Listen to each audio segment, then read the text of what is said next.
দর্শক আমরা এই মুহূর্তে যে জায়গাটিতে দাঁড়িয়ে রয়েছি এই জায়গায় কিন্তু ইতিমধ্যেই লাঠি খেলাটি শুরু হয়ে গেছে এবং এই লাঠি খেলা কিন্তু ঐতিহ্যবাহী একটি খেলা এবং দেখছেন যে কিভাবে এরা আসলে এই খেলাটি খেলছে এবং এই খেলায় কিন্তু আনন্দে আত্মহারা হয়ে তারা তরুণ বৃদ্ধ এবং সব রকম বয়সের মানুষেরাই কিন্তু এই খেলাটিতে মেতেছে এবং কেন তারা এই খেলাগুলো আয়োজন করে আমরা আসলে আয়োজক গোষ্ঠীর কাছ থেকে জানতে চাইবো যে আসলে কেন তারা এই খেলা দেখতে কেমন লাগে।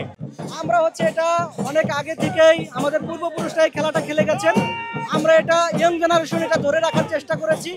এই খেলার পৃষ্ঠপোষকতা দেখানোর জন্য কেউ নাই। আসলে আমরা বিভিন্ন এরিয়াতে গিয়ে খেলা দেখাই এবং এখানে হাজার হাজার দর্শক থাকে, অনেক ভালো লাগে। আসলে খেলাটা মা বোনরা দেখতে এনজয় করে এবং আমার কাছে অনেক ভালো লাগে।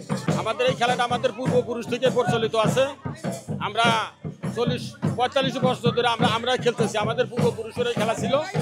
তবে আমরা গরিব মানুষ হিসেবে আমরা যে লাঠি খেলার অনুকরণ বা কিছু জিনিসের প্রয়োজন আছে তার দরুন আমরা এটা করতে পারছি না।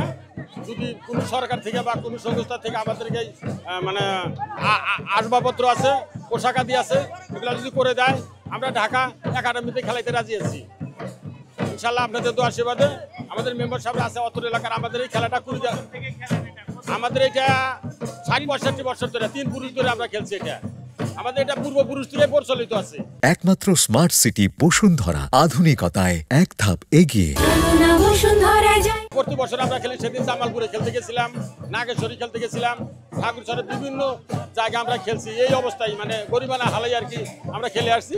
আমাদের খেলার এখনো খুব সুনাম আছে বা এই খেলার কুড়িগ্রামের ভিতরে আর কারো কোথাও নাই, এত বড় পরিসরে নাই। কিন্তু আমাদের কিছু পোশাক আদির দরকার আছে, কিছু আসবাবপত্রের দরকার আছে, ঢোল তার ঝুমুরের দরকার আছে, বাঁশির দরকার আছে, কারা দরকার আছে। এগুলো আমরা করতে পারছি না অভাব অনটনের জন্য। গ্রাম বাংলার ঐতিহ্যবাহী লাঠি খেলা এটা আমার অত্যন্ত প্রিয় খেলা। আমি আমার জানা মতে এই লাঠি যেমন এরা দায়িত্বে আছেন হাতেম বয়তি, আনোয়ার মিস্ত্রি এবং রহিজুদ্দিন।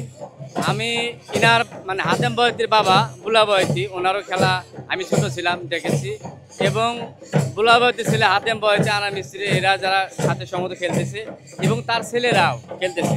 মোটামুটি আমার জানা মতে আমি মানে এনাদের 3 প্রজন্ম এরা খেলতেছে। এর আগে হয়তো খেলছে তখন আমরা ছোটো ছিলাম, দেখি না। এবং আমাদের রৌমারির মধ্যে রাজিতপুরের মধ্যে সবচাইতে ভালো একটা খেলোয়াড়, এটা একটা বুলাবয়তি গ্রুপ নামে সবাই চেনে, লাঠিয়াল ভাই বুলাবয়তি।